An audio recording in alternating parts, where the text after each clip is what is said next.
more children playing the game because we're more development officers on the ground, which builds a bigger model, and when we keep that churning over. So facilities, ultimately answering your question, is no longer a barrier to the next step for us. And if that next step is Super League, then that's what we're trying to do on the field, starting very soon.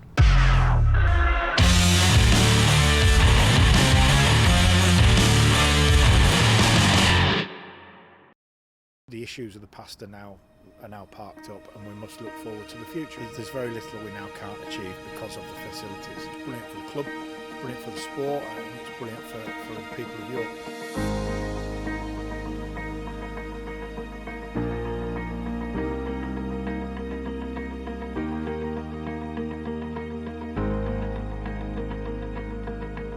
It's been a long time in coming, and there's been some positive news.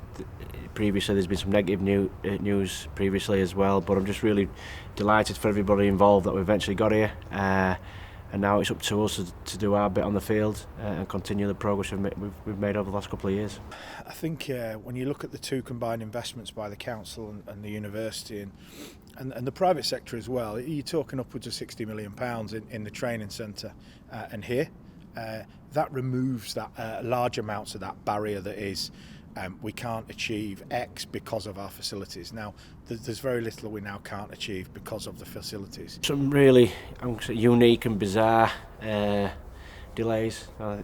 Something about bats and newts, and obviously there's some political disagreements here and there, but that's all water under the bridge. I'm just really pleased that we've got to where we're at, and the newts are safe, and we've got a great stadium to play in, and there's a great stadium for people to watch a great sport like rugby league.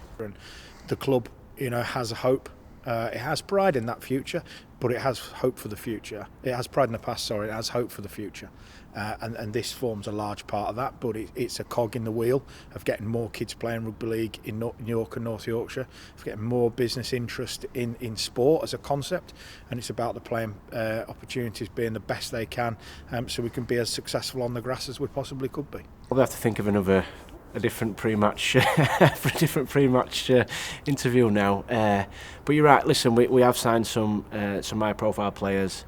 We've got great facilities. I keep telling everybody how well our preparation's going. I'm not going to sit here and say, we're the underdogs and we'll do well to stay up. There's some pressure on us to succeed, but pressure's a privilege, and we're looking forward to the challenge. And we know that teams are going to want to come here and knock us off, just like we wanted to knock off Lee or knock off Everton in 2019.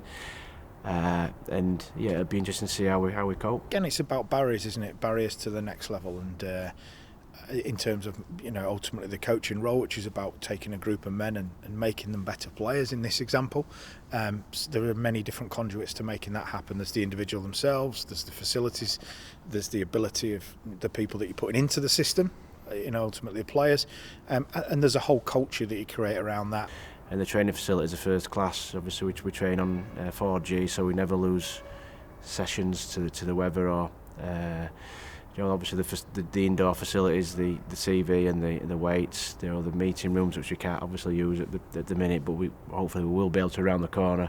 Just give us just top class preparation. The facilities barrier is removed, and what it allows us to do is to generate more revenue. That more revenue goes into more development work, more activities on the ground, more people, more staff, more employment, and we've increased the number of staff recently, and that all goes into that building of that revenue cycle, and ultimately the revenue cycle ends up in performance in terms of what we can invest off the field. So that cycle just keeps on going, and as the commercial side gets bigger and the crowds get bigger, hopefully the team is able to progress in the investment into that.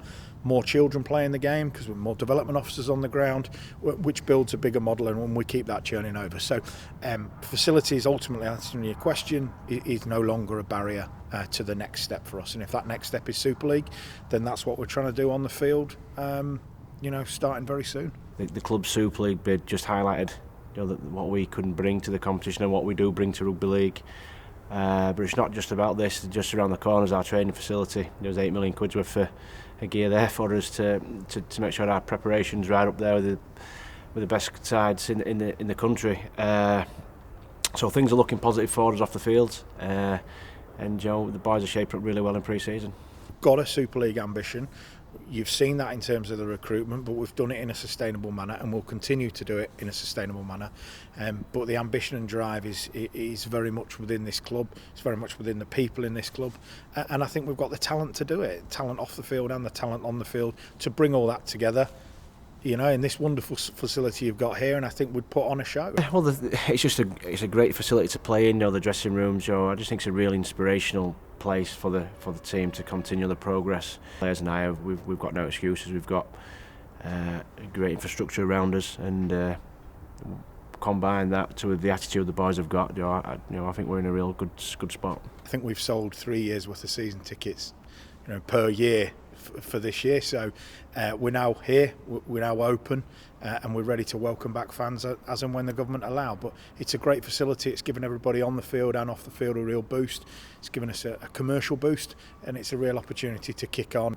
When the crowds come back, I think it'd be fantastic. I think, having spoke to a couple of the supporters via Zoom, etc., they're desperate to be back here, or to be here and watch the team play. And just like the players are absolutely keen as mustard to get out on that field and play, and even more so when they get some supporters in to cheer them on. You mentioned, but the football and the rugby, that's the bit that happens on this piece of grass in these 8,500 seats. But also, if you're looking across there, what you're really looking at is an NHS facility as well.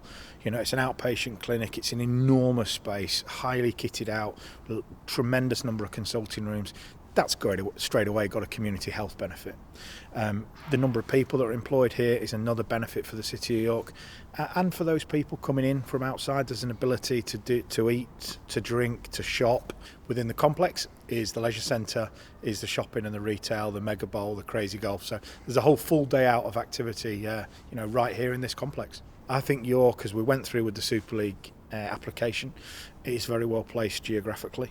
It's very well placed culturally, and it's very well placed economically to be a sustainable club, a growing Super League club, and that's what we want to be constantly as a club. If we're constantly growing and we're growing quicker than others, then we'll advance through the system. So, in a nutshell, it's about what happens on the grass, but the long-term sustainability and how we build the quality of what's on the grass and the players, is part of the wider plan. So we're very excited. We got feedback from the RFL, and the off-field staff. They've looked at it and they've started actioning parts of that which we identified as our weaker areas. So if a process like that comes around again, we would be in a stronger position. And that's the goal of feedback, isn't it? You listen to feedback, you action upon it, and you improve as a person or an organisation or as a team, whatever entity you are. And we're no different as a club. The process was fantastic. It made you sort of pause. Had that 4-week period to get the application in, where it made you sort of undertake that review that sometimes in a yearly cycle of clubs you never really get to do properly. So it made you look at upsizing, upscaling the business. Was it sustainable? What were your issues? What were your errors across staff? All links into finance, of course, across performance, across all those different areas. So a great process, a very good process.